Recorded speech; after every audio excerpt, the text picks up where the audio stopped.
Step 1, wake up early, gonna rise with the sun. Step 2, get some good, some food in you. Step 3, think real hard about what you wanna be. Step 4, everybody just do your thing. Wake up, today's gonna be a good day. Hey guys, welcome back or welcome to my channel. So I have a problem and I need you guys to be my accountability buddies for this problem. I am in the middle of like 70, maybe 80 plus series by now. Yeah, it's bad. It's really bad. So I'm going to take you guys with me throughout the year as I try and get through these series and bring my numbers right down. She hopes. I've already... So it is April 8th, it's the 8th of April today, and I've already finished / DNF'd 8 series, I think it is, so we're kind of off to a good start. I've put a couple on pause as well, so we're okay. We started off alright, but yeah, I'm going to be taking you guys with me to get these series done, and you guys need to hold me accountable for it. But first we're doing Scythe and Sparrow by Brynne. I started this last night, I'm on page 49, so I'm not very far into it at all. I read Leather and Lark last month, which left me eager for this one because of that ending, so I need to know what's going on and what's happening. I am reading this with Donna, and I know she's reading it with somebody else, and I've completely forgotten who it is, and I'm so sorry. I've literally just woken up and got out of bed. My brain is not fully working just yet. But we're reading this together, which is why I've got paper as like my bookmarks. I'm supposed to be like around here today, but I'm all the way over here. I'm a little behind, so that's great, but it's fine. It's all good. But yes, that is where we're at. We kind of just introduced the characters, introduced how they met, and kind of setting up now for the rest of the book. So that is where we are at as it stands. This is our first book to get this series complete, because this is the last book, so this will be a completed series, which will be so good. So yes, I am going to go. I don't know how long it's going to take me to read this one because I've got other books I need to read as well. So this video could take a little while, but it's all good. We love it. It's fine. But anyway, I'm going to go. I'm going to come back to you guys when I have a bit more of an update for Scythe and Sparrow, and we shall go from there.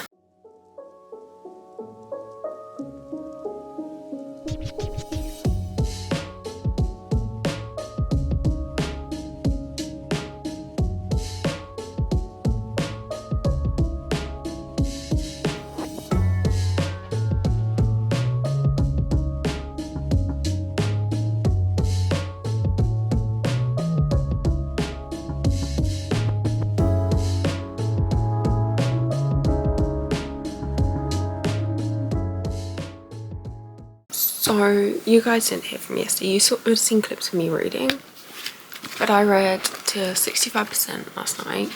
I was reading it in Donna's sprints, so I read in total 53% yesterday. So I'm now there. Me and Donna have talked about this book. It literally got to a point where we finished one chapter and I looked to the next chapter and just glimpsed at it and immediately shut my book and put my book down, because I was like, she did not just fucking do that. She did not do that. It pissed me off. It pissed me off real good. This book, I've said it and I still stand by it. This book would have made more sense before Leather and Lark. And then Donna obviously said that Nell said like it should have been the first book, and I was like, yes, oh my god, this book does give first book vibes of a series, if you know what I mean. The first book in the series is always like the setup kind of book, getting used to the characters, the world, kind of just building it up. This is that book, but yet this is the conclusion to a series. No, it makes no sense whatsoever. There's things in here that I'm like, that is really unnecessary. This is one character, he's like a leech or a rash that just won't go, whereas Donna put it, a wart on your ass. He is so unnecessary. So unnecessary. And yeah, and there was a random thing with a running guy, and this book is a whole load of nonsense. I'm not gonna lie to you guys, this book is a whole load of nonsense. I said to in Donna's Prince, I was like, me and you are having words, because why did you let me read this with you? Why did she agree to allow me to buddy read? You should have said, no, Sky, don't buddy read it with me, it's fine. Why didn't you? Because now I'm regretting life choices. It does complete a series. It does complete a series for me. It gets it done, dusted out the way. But yeah, this is not great at all. I generally don't have much else to say to you guys, because this is literally just how I feel about this book. I was expecting a little bit like Leather and Luck, where you have like your time jumps at the beginning of the book and then it kind of continues off from where the book before finished. No, we're now kind of just at the point of Leather and Luck, where we are roughly, give or take, we're around that kind of area of what was going on at during Leather and Luck.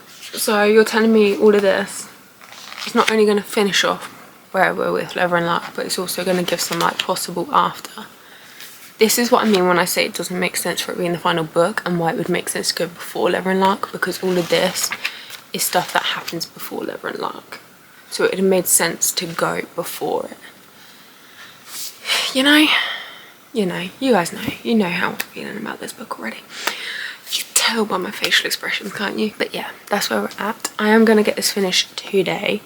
My plan of action is I've got an arc that I'm reading, so I'm going to focus on getting that arc done. It's not long at all. I think I've got like 140-ish pages left to go. So I'm going to smash that out, finish that arc off. Then I'm going to finish this book off, and then gonna continue another book that I've started for another video. So those are my plan of actions. This book, it was on such a roll. We were on such a roll with the books in this series. Like the first two, we were on a roll with them, and then she shoved this one out at us. It would, like Nell said and Donna said, it would have made for the perfect to be in the first book of the series. Would have been perfect for it. I think it was Donna as well. She said it's like she wrote this book first.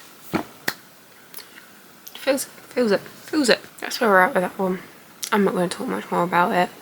I'll just come to you guys when I finished it, because yeah, that's how I feel about that book. So I did finish Scythe and Sparrow, to which I'm giving it a 3. I still stand by it. Doesn't feel like it should have been the last book of the series. Like, it felt like it should have been before Leather and Luck. Like, this was like, just no.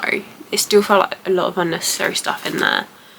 I mean, I do still enjoy the characters. I just don't think the way their story was done was quite it. Yeah, I don't have too much else to say. It's I'm a little bit let down by it, if I'm being honest. I'm a little bit let down, because I was looking forward to their story for the little things that we had seen throughout the other two, and especially with how the last book ended off. I was expecting to see more around that time and after, but the way the author took the story, it then meant there wasn't really actually much to it.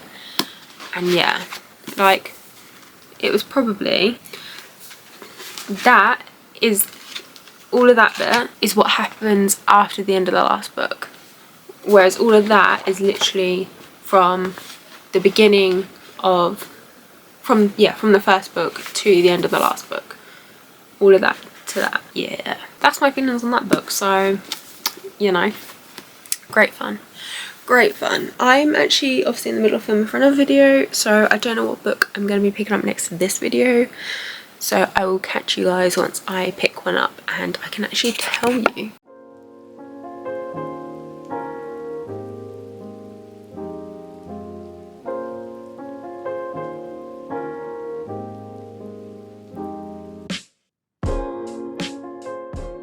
So I didn't really get a chance to sit and talk to you guys about the second book that I read for this video, which was Lust by Imogen Wells. I have already finished this. It's 270 pages, so it was a really quick read. Like, I literally just flew through it. The characters are interesting, they have such a good bond, and like they work really well together, and the plot was interesting. Like, there's all these little connections and how they all work. The writing very smoothly. The dual POV works really well, so you get 3 POVs. You get Sydney's, Blake's and Roman's POV. And it works really well watching them, all their different internal monologues, because they were all very different, and it works really well. And I think if we didn't get to see the internal monologues of either one or two of them, then I think it definitely would have very much affected the story and how it all worked and how it all balanced out together. But yeah, I did really enjoy this one. It flows, the writing is so quick and easy, so quick and easy, just flew through it kind of thing. Only took a couple of sittings once I was able to just sit and read it. So definitely recommend it. It's the second book in the Seven Deadly Sins series. It is a shared world, so technically every book can be read as a standalone because they follow completely different characters, different completely storylines. Obviously they're all by different authors, so you could technically class it as not really being a series if we want to get really on technical terms. But yes, so this is the second book in that series. I've been lucky to read arcs of both the books because this was an arc as well. I'm enjoying it so far, so I'm now up to date on that series until the next one comes out.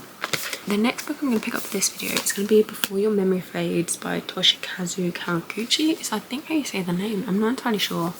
I've read the first two, really enjoyable, nice, cozy kind of reads, got nice messages and meanings throughout them, and I just really kind of enjoy the world and like the magical realism and stuff to it, and it's really just interesting me in all these different characters and all these different backgrounds and these different stories, and just it's really nice. It's just nice, cozy, kind of comfort-esque read. Like, don't get me wrong, it's like written very intricately, I think is the word I'm going to use, and we're going to go for that one. But yeah, it's really nice and cozy. So this is only 239 pages.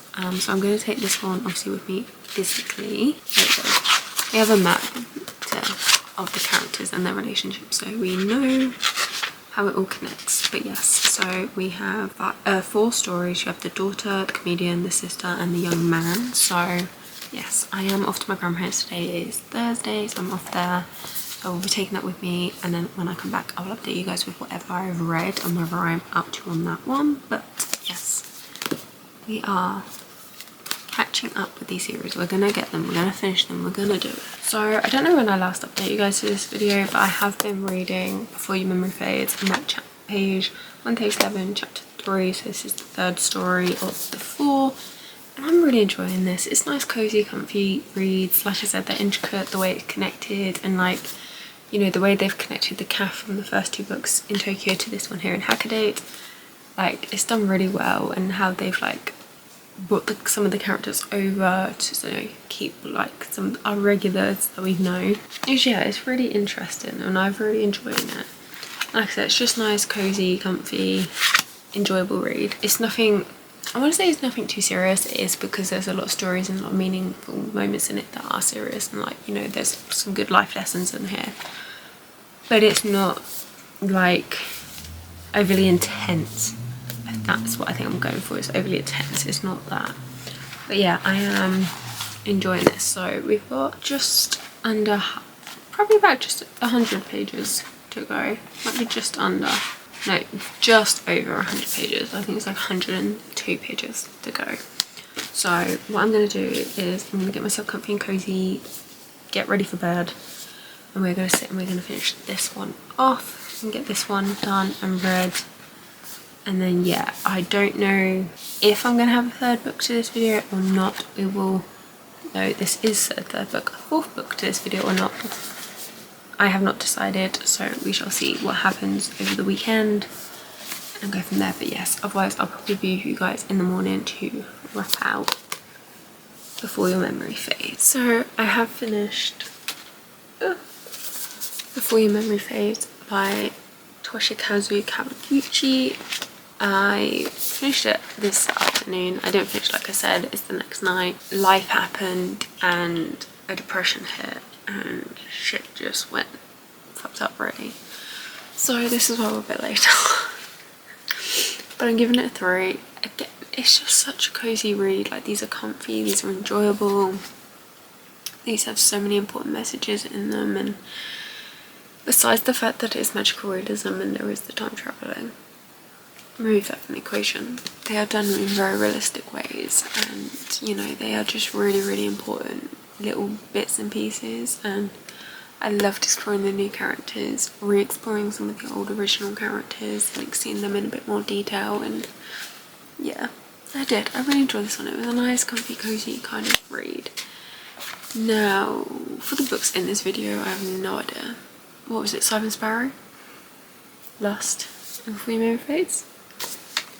If editing me discovers I forgot one, I shall add it. So I think I only have 3 books for this part 1 in the video. I'm pretty sure, which was Scythe and Sparrow, which I gave a 3. Lust, which I gave I can't remember, 4, and then Before You Move Fades, which I gave a 3 to as well. So it's definitely been an interesting one for the first episode of this new series that I'm going to do, so definitely a variety there. But yes, I'm going to leave it there for this video because I have a lot of arcs that I need to focus on, so I do not have the time to be really actually getting through my series, even though I really need to. But besides the point, so I'm going to leave it there for this episode. You guys will catch me again soon in another one where I try and defeat some more of these series and battle through them, because let's admit this is very much a war zone right now. The amount of series I'm in it's a war zone. We're struggling. We're struggling, but it is what it is. It's okay. I only have myself to blame. And that's fine. So yes, I'm gonna go. I'm gonna catch you guys in the next video, hopefully when I'm a bit more with it and my mental health isn't fucking up everything I'm gonna say, and I'm not in a depresso. We'll see. But until then, I will catch you guys in the next video, so don't forget to keep smiling, be kind, keep reading. Bye guys. Wake up, today's gonna be a good day. Wake up, today's gonna be a good day. Wake up, today's gonna be a good day. Wake up, today's gonna be a good day. Wake up, today's gonna be a good